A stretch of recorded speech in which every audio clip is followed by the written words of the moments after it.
High, আমি Chandrani. Video দিতে কদিন দেরি হলেও আজকে কিন্তু একটা চমক আছে। আজকে আমরা জানবো যামিনী রায়ের সম্বন্ধে এবং যামিনী রায়ের পেন্টিং কীভাবে আঁকবো সেই সম্বন্ধে। এই যে এই ছবিটা, এটা হচ্ছে যামিনী রায়ের পেন্টিং, আমি কপি করেছি। যদিও বেশ কিছুদিন আগে, বছরখানেক আগে করেছিলাম। তো চলো আমরা দেখে নিই যামিনী রায়ের সম্বন্ধে। আমরা যামিনী রায়ের সম্বন্ধে জানবো এবং তার ছবি ড্র করব। তো এখন শুরুটা আমি একটু বলে দিই এই ছবি সম্বন্ধে, যে আমি প্রথমে এটা ব্লকিং করছি, তারপরে আমি ধীরে ধীরে এগুলোতে কার্ভ দিয়ে, শেডিং দিয়ে দিয়ে আস্তে আস্তে পেন্টিংটা কমপ্লিট করব। তো আমি প্রথমে স্ট্রেট লাইন দিয়ে ব্লক করে নিচ্ছি, তাহলে আমাদের ড্রয়িং করতে সুবিধা হবে। তো এবার যামিনী রায় সম্বন্ধে আসা যাক। যামিনী রায় হলেন বিখ্যাত আর্টিস্ট যামিনী রায়। তার সম্বন্ধে আমরা যারাই এই আর্টের জগতে আছি তারা মোটামুটি তার সম্বন্ধে জানি। তো যারা জানো না তারাও আজকে জেনে যাবে, আর যারা সব কিছু জানো না তারাও হয়তো কিছুটা জানো, কিছু জানো না। আবার হয়তো আমারও অনেক কিছু বাদ যেতে পারে, যেটা তোমরা জানো সেটা কমেন্টে লিখবে। তোমরা এর বাইরে যদি কিছু জেনে থাকো তাহলে সেটা কমেন্টে জানিও। বিখ্যাত চিত্রশিল্পী যামিনী রায় পশ্চিমবঙ্গের বাঁকুড়া জেলার বেলিয়াতোর গ্রামে জন্মগ্রহণ করেছিলেন।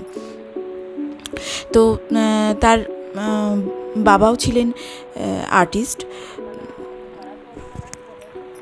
তিনি মাত্র 16 বছর বয়সে কলকাতার গভর্নমেন্ট স্কুল অফ আর্টে ইউরোপীয় একাডেমি কৃতিতে পড়াশুনো শুরু করেন।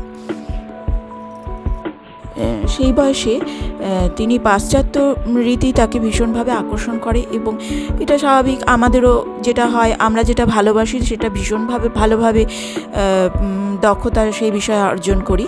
তো তিনিও তখন সেই বিষয়ে অসাধারণ, এই পাশ্চাত্য রীতি চিত্রকলায় তিনি অসাধারণ দক্ষতা লাভ করেছিলেন। এবং সেই সময় বিখ্যাত পোস্ট ইমপ্রেশনিস্ট পল সেজেন, ভ্যান গগ, পাবলো পিকাসো, গগার, এইসব বড় বড় আর্টিস্টদের প্রভাব দেখা যায় তার চিত্রকলার মধ্যে। পোর্ট্রেট, ল্যান্ডস্কেপ, তৈলচিত্র, এমনকি ক্লাসিক্যাল নোট পেন্টিংসে তার হাত ছিল অসাধারণ। ছাত্রাবস্থায় তিনি শিক্ষকদের নজরে পড়েন। সেই সময় গভর্নমেন্ট কলেজের ভাইস প্রিন্সিপাল ছিলেন অবনীন্দ্রনাথ টেগার। যামিনী রায় ধীরে ধীরে তার প্রিয় শিষ্য হয়ে ওঠেন। তার পদ্ধতিতে কিছু লাইট ওয়াশের কাজও করেন। তিনি ফার্সি শিল্পীদের মতো শিল্পচর্চা করতেন। He started her career post impressionist portrait and landscape artist হিসেবে। শিল্পী তার জীবনের প্রারম্ভে ইউরোপীয় আদলে ছবি আঁকলেও পরবর্তীকালে হঠাৎ করেই তার জীবনে পরিবর্তন আসে। শিল্পী হাঁপিয়ে ওঠেন পরসংস্কৃতি চর্চায়। তিনি ইউরোপীয় একাডেমিক আড়ম্বরপ্রিয়তা পরিহার করেন এবং দেশজ সরল রীতির প্রতি আকৃষ্ট হন। কালীঘাটের পটশিল্পীদের চিত্রকলায় আকৃষ্ট হন।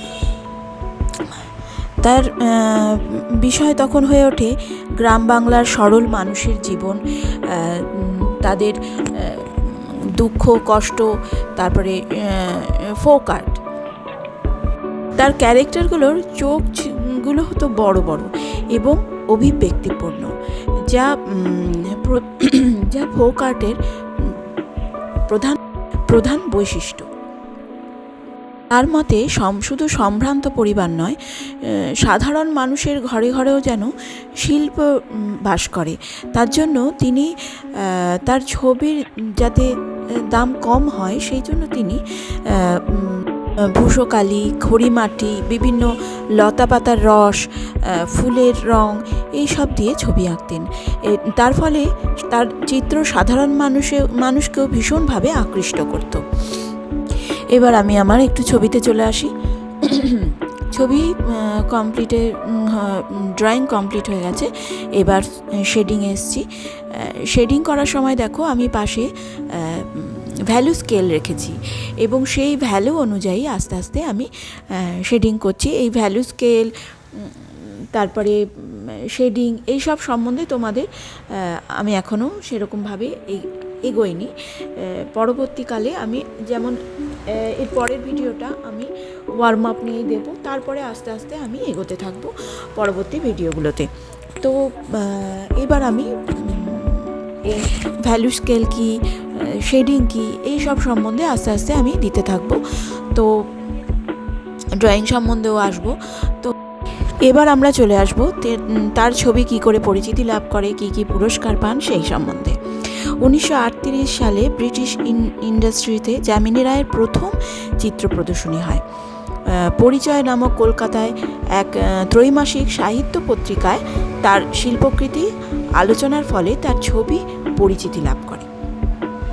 সেই সময় দ্বিতীয় বিশ্বযুদ্ধের সময় বিদেশ থেকে আগত মার্কিন সৈনিক এবং অফিসারবৃন্দ তার ছবি দেখে অধিক মূল্যে ক্রয় করেন। এর ফলেও তার জনপ্রিয়তা ক্রমশ বৃদ্ধি পেতে থাকে। 1934 সালে তিনি একটি ছবির জন্য ভাইসরয় স্বর্ণ পদক লাভ করেন। 1955 সালে পদ্মভূষণ সম্মাননা পান এবং পরবর্তীকালে তিনি সর্বপ্রথম চারুশিল্পের সর্বশ্রেষ্ঠ সম্মাননা ললিত কলা একাডেমি পুরস্কার পান। এবার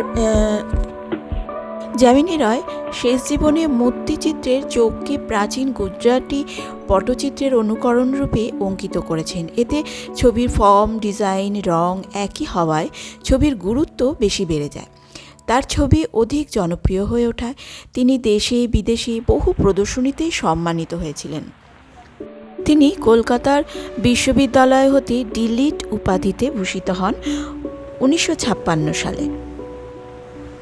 বিশ্বনন্দিত যামিনী রায় ভারতীয় আধুনিক শিল্পে অগ্রণী ভূমিকা লাভ করায় তার জন্মস্থানে তার নামে কলেজ নির্মিত হয়।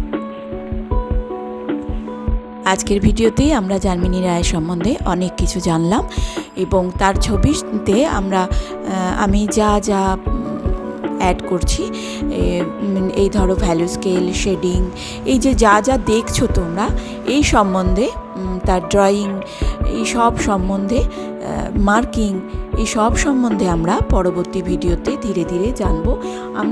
তোমরাও এক সময় এরকম ড্রয়িং, এরকম পেন্টিং তোমরা করতে পারবে।